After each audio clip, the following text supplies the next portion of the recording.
Olá a todos, meu nome é Ricardo Razucchi, sou professor atualmente, né, eu diria, ou há mais de 10 anos, eu sou professor na Fundação Getúlio Vargas, mas também já atuei em outras instituições. Atualmente sou coordenador geral da Escola de Contas e Gestão do Tribunal de Contas do Estado do Rio de Janeiro. Sou também membro conselheiro da Fundação Getúlio Vargas do FGV-Prev, né, o Fundo de Previdência da FGV, e também atuo como diretor financeiro numa associação, que é a ANGRAD, Associação Nacional dos Cursos de Graduação do Brasil. E esse tema, né, das melhores empresas onde se trabalhar, sempre foi um tema que muito me interessou. Eu tenho uma formação eu considero bastante eclética, né, vamos dizer assim, bastante diversa. Eu me formei em engenharia de produção no final do ano de 2000, né, na verdade 99, mas aí depois a monografia, a defesa. Então, 2001, oficialmente me formei em engenharia de produção, depois fiz um mestrado em administração, ambos na UFRJ, né, tanto a graduação quanto o mestrado foram na UFRJ, mestrado no Instituto COPEAD de administração, e cheguei a iniciar um doutorado em administração na mesma casa, né, no COPEAD, mas foi um momento que eu repensei um pouco minha vida acadêmica e preferi parar para fazer um doutorado em filosofia, que atualmente eu curso. Então, só para vocês terem uma ideia aí da minha formação acadêmica, eu sempre primei, né, por uma formação multidisciplinar, e depois eu vou tentar fazer um pouco dessa conexão com o propósito aqui dessa breve, né, e singela contribuição minha. Com relação aos aspectos profissionais, eu já trabalhei em empresas como a IBM, já trabalhei em empresas de consultoria como a Accenture, trabalhei por 10 anos como concursado da Petrobras, depois fui mais para a área acadêmica, trabalhar na FGV, e atualmente, como eu falei, estou no Tribunal de Contas, na Escola de Contas e Gestão. Então, minha vida profissional acabou indo muito para a área acadêmica, para a área de educação. E por que eu estou aqui hoje, né? Fui convidado para falar um pouquinho de como que os negócios, né, como que as empresas, elas devem ou podem se comportar diante de um mundo, né, em um ritmo bastante forte de transformação, mas eu queria, de antemão, chamar a atenção para um ponto. O tema, né, que é transformação dos negócios em meio à transformação do mundo, pode sugerir que primeiro ocorre a transformação no mundo e aí sim vem a transformação dos negócios. Eu ficaria um pouco cauteloso quanto a isso. Eu acho que essa interação ela é bastante sinérgica, ela é bastante paralela no tempo, no sentido de que todos nós estamos sempre interagindo e influenciando o modo de ser, o modo de pensar diante da vida, né, que se abre para a gente. Então, eu queria chamar, talvez, a atenção para essa possibilidade de até que ponto os negócios, né, e o negócio vem da origem negar o ócio. Então, negar o ócio é o quê? É você agir no mundo, e se você pode agir de uma maneira econômica, dentro de certas leis, certas regras, e dentro de uma ética, né, que eu também vou procurar falar um pouquinho aqui, esse negócio não tem nenhum mal em si, né? O mal, digamos assim, de um negócio seria quando esse negócio desrespeita um acordo, né, social, algum tipo de... que hoje se entende muito pela lei, né, mas a própria lei muitas vezes é dúbia. Então, as empresas têm trabalhado muito com códigos de ética para até meio que amarrar um pouco o comportamento dos seus colaboradores. Mas o ponto é que, então, as empresas, dentro desse ambiente, elas podem influenciar o mundo em si.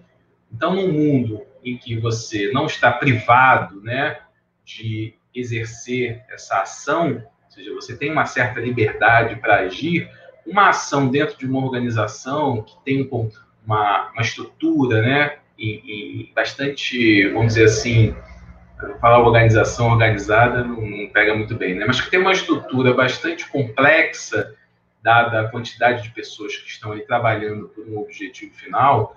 Uma organização como essa, ela tem muito mais, a meu ver, potencialidade do que uma pessoa sozinha, né, agindo no mundo. Claro que a gente está sempre agindo, né, de alguma maneira, tentando influenciar, sendo influenciado, mas as organizações, elas têm uma responsabilidade aí bastante grande com relação ao como ela se comporta e com relação ao como ela influencia a sociedade.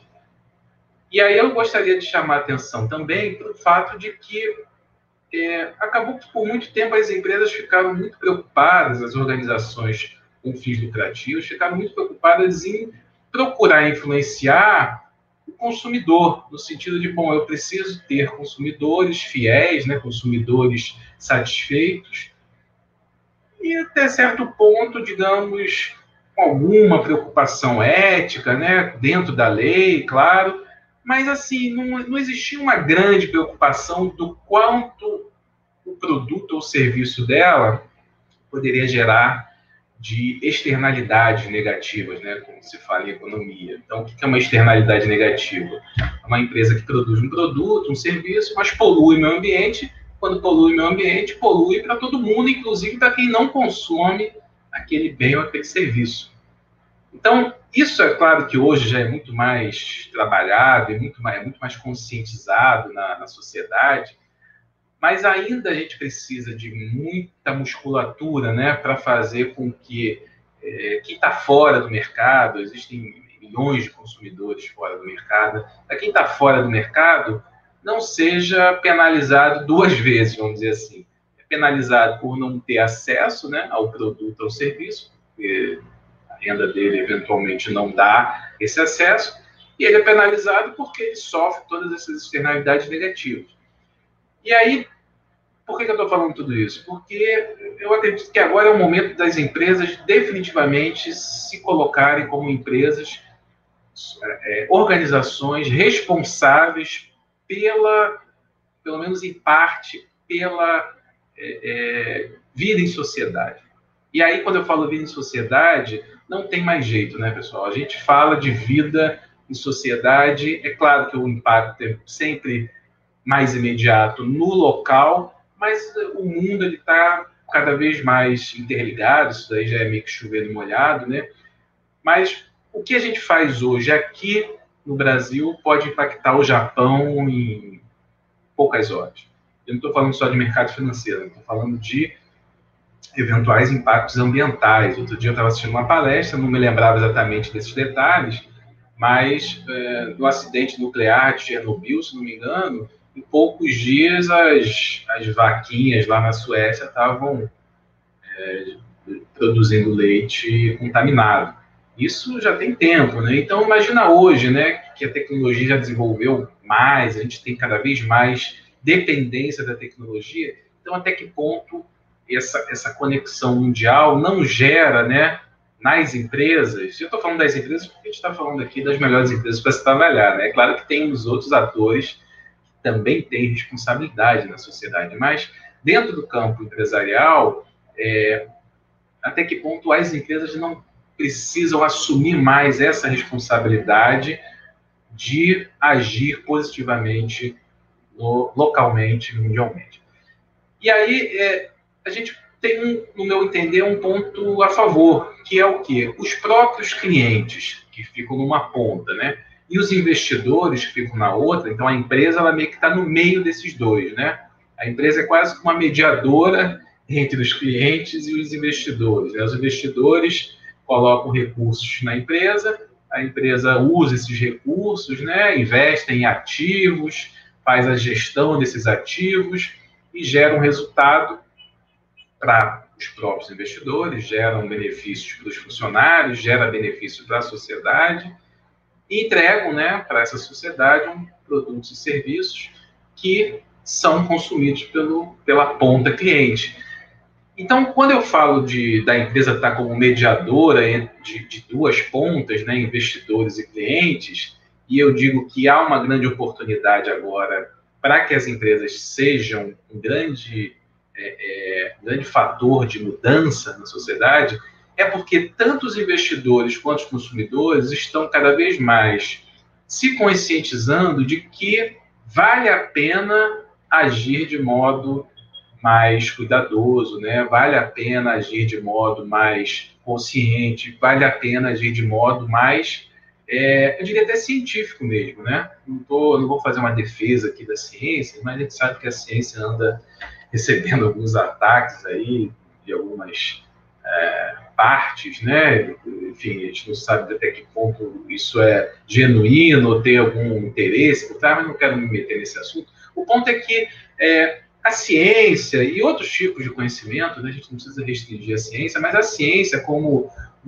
um conhecimento mais legitimado na sociedade, ela já mostrou e continua mostrando que certas ações de empresas e dos seres humanos em geral são prejudiciais para toda a coletividade.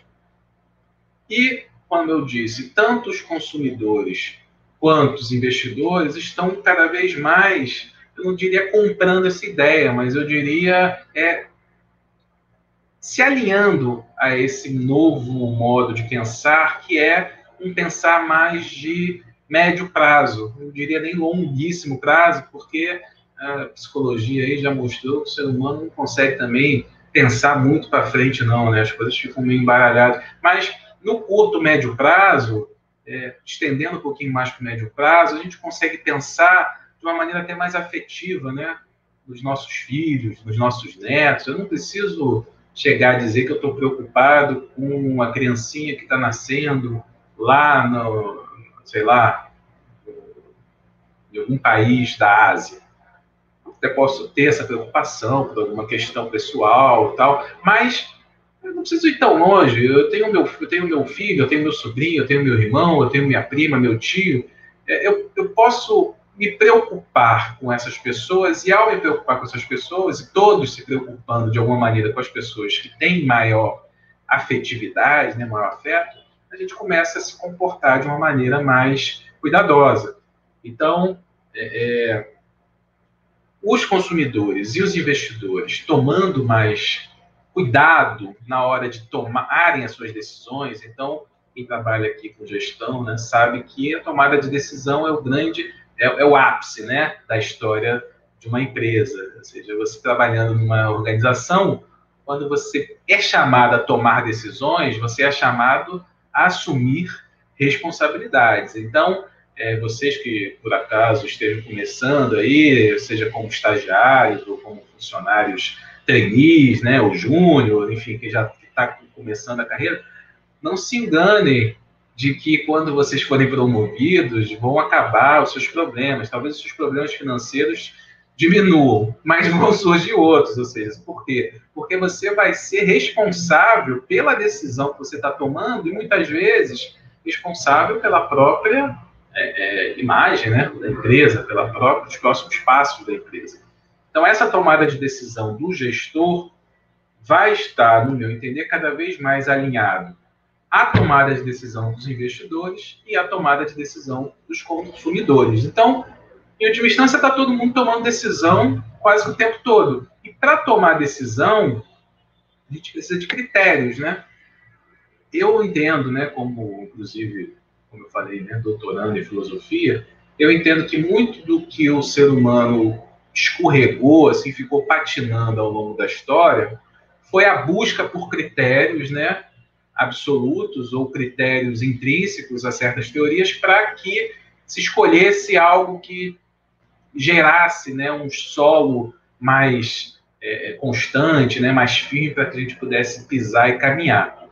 E a gente está vendo que esse solo firme não existe, né, em termos de critérios absolutos ou em termos de dogmas, né? Quando eu falo dogmas aqui, não estou falando de religião, não estou falando de ideias indiscutíveis ou premissas indiscutíveis. Então, eu estou acreditando que tanto os consumidores quanto os investidores estão passando por um momento de rever esses critérios, e os critérios que aparentemente estão convencendo ou trazendo, né, um maior conforto para esses tomadores de decisão são critérios de coletividade, né? Você pode falar, pô, mas então o Rasuto está um pouco otimista, né? Talvez, eu mesmo aí na pandemia, eu continuo, eu diria que eu sou um realista otimista, né? Meio como Suassuna era, o Ariano Suassuna.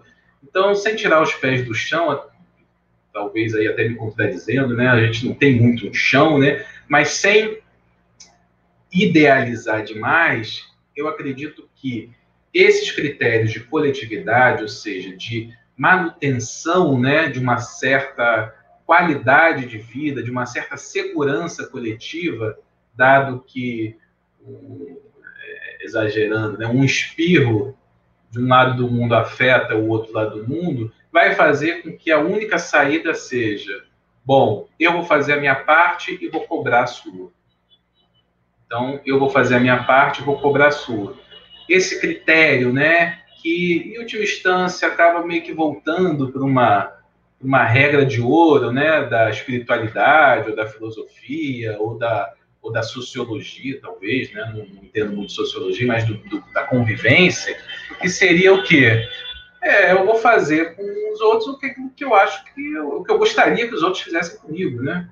Então, é meio que uma volta, assim, a uma tentativa de convivência em sociedade que talvez tenha sido um pouco enfraquecida por uma história das ideias aí que colocou o ser humano meio que como um ser bastante subjetivo, né, que toma suas decisões ali individualmente, é responsável por praticamente tudo que acontece com a vida dele, mas quando a gente vê que boa parte do que acontece com a nossa vida não está sob o nosso controle, a gente começa a pensar, bom, como é que a gente pode, então, né, trabalhar para que esses riscos, né, sejam ambientais, sejam tecnológicos, eles não sejam riscos desnecessários, né, dado que os riscos sempre vão existir.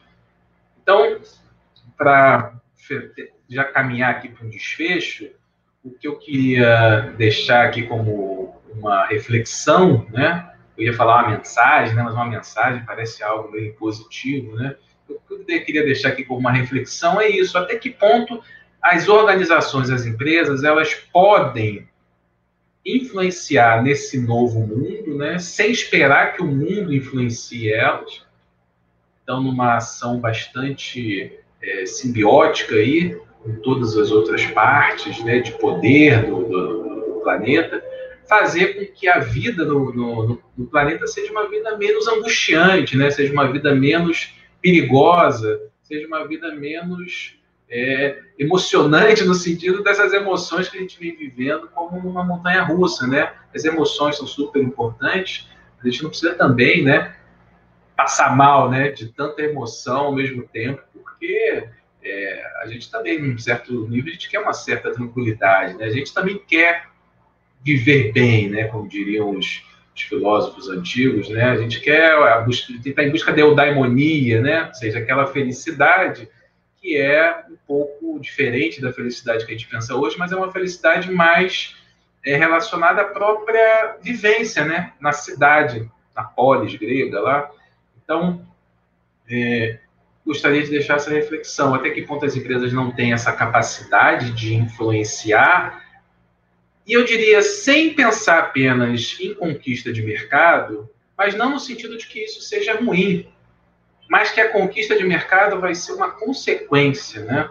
Ou seja, a conquista de mercado, ela vai se dar naturalmente, aquela musiquinha, né? Deixa acontecer. Ou seja, a conquista de mercado, ela vai se dar naturalmente por esse alinhamento entre o que os consumidores e os investidores estão agarrando, né, como premissas de valor, e que, a meu ver, talvez uma forma de ver um pouco mais otimista, passa muito por essa questão da vivência coletiva, passa muito por essa questão da vivência de trocas mesmo, né? E, como todo mundo já percebeu, os últimos negócios de maior valor são negócios que não envolvem necessariamente a posse, né, aquele ativo fixo, enfim.